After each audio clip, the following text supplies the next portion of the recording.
உலக சமாதான ஆலயம் செய்திகள் வாசிப்பவர் பர்குணன். கன்னியாகுமரி மாவட்டம் சுவாமிதோப்பு ஐயா வைகுண்டரின் 194வது அவதார தினத்தை முன்னிட்டு 4/3/2026 அன்று தென்கைலாயம் திருமூர்த்திமலை தத்துவ தவ உயர் ஞானபீடம் உலக சமாதான உலக அமைதி தூதுவர் குருமகான் அவர்கள் நல்வாழ்த்துக்களை தெரிவித்துக் கொண்டார்கள். சமத்துவம், தர்மம், அன்பு மற்றும் ஆன்மீக ஒளியின் வழியை மனித குலத்திற்கு எடுத்துரைத்த மகத்தான ஆன்மீக முனிவராக ஐயா வைகுண்டர் விளங்கினார் என்றும், சமூகத்தில் நிலவிய அநீதிகளையும் வேறுபாடுகளையும் நீக்கி அனைவரும் ஒற்றுமையுடன் வாழ வேண்டும் என்ற உயர் சிந்தனைகளை அவர் உலகிற்கு போதித்தார் என்றும், அவருடைய சிறப்புகளை போற்றி உலகம் முழுவதும் உள்ள அவருடைய பக்தர்களுக்கும் பொதுமக்களுக்கும் மனமார்ந்த வாழ்த்துக்களை தெரிவித்துக் கொண்டார்கள். புகழ்பெற்ற இதயம் நல்லெண்ணெய் நிறுவனத்தின் நிர்வாக இயக்குனர் VR முத்து அவர்கள் 4/3/2026 அன்று பரஞ்சோதியோடு ஐக்கியமானார்கள். அவரது ஆன்மா பரஞ்சோதியில் அமரத்துவத்தில் நிலைபெற திருமூர்த்திமலை உலக சமாதான ஆலயத்தில் சிறப்பு தியானம் இயற்றப்பட்டது.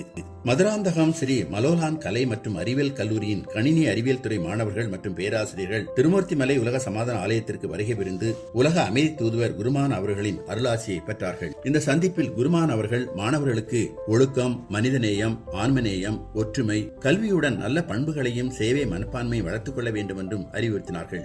நீ எதை உன் மனதில் நினைக்கிறாயோ அதை உன்னால் உருவாக்க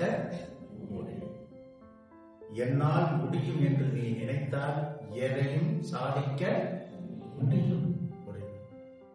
மாணவர்கள் அனைவரும் குருமகானின் அருளாசியை பெற்றதில் மகிழ்ச்சி தெரிவித்து உற்சாகத்துடன் கல்லூரி திரும்பினார்கள்.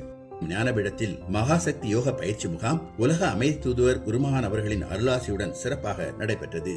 திருமூர்த்திமலை உலக சமாதான அறக்கட்டளையின் ஓர் அங்கமான ஸ்ரீ பரஞ்சோதி இயற்கை நல மருத்துவமனையின் இயற்கை மருத்துவர் டாக்டர் மகிஷா அவர்கள் ஆந்திர பிரதேசம் பாலசமுத்திரத்தில் அமைந்துள்ள national academy of customs, indirect tax மற்றும் நர்கோட்டிக்ஸ் அமைப்பிற்கு கடந்த மார்ச் 2ஆம் தேதி அன்று சிறப்பு நலவாழ்வு தொடர்பான முகாமில் கலந்து கொண்டு மன அழுத்த மேலாண்மை, உடல் நலத்தையும் மனநலத்தையும் இயற்கை முறையில் பராமரிக்கும் வழிமுறைகள், பணித்திறனை மேம்படுத்தும் நடைமுறைகள் குறித்தும் விரிவாக விளக்கி உரையாற்றினார்கள். இந்நிகழ்ச்சியில் GST துறையின் குரூப் A மற்றும் குரூப் B பதவி உயர் பெற்ற உதவி ஆணையர்கள் கலந்து கொண்டார்கள். மொத்தம் 82 அதிகாரிகள் இந்த அமர்வில் பயன்பெற்றார்கள். பங்கேற்ற அதிகாரிகளுக்கு இயற்கை மருத்துவ ஆலோசனை மற்றும் தனிப்பட்ட யோகா பயிற்சி வழிகாட்டுதலும் வழங்கப்பட்டது. இந்த நிகழ்வு அதிகாரிகளால் பாராட்டப்பட்டது.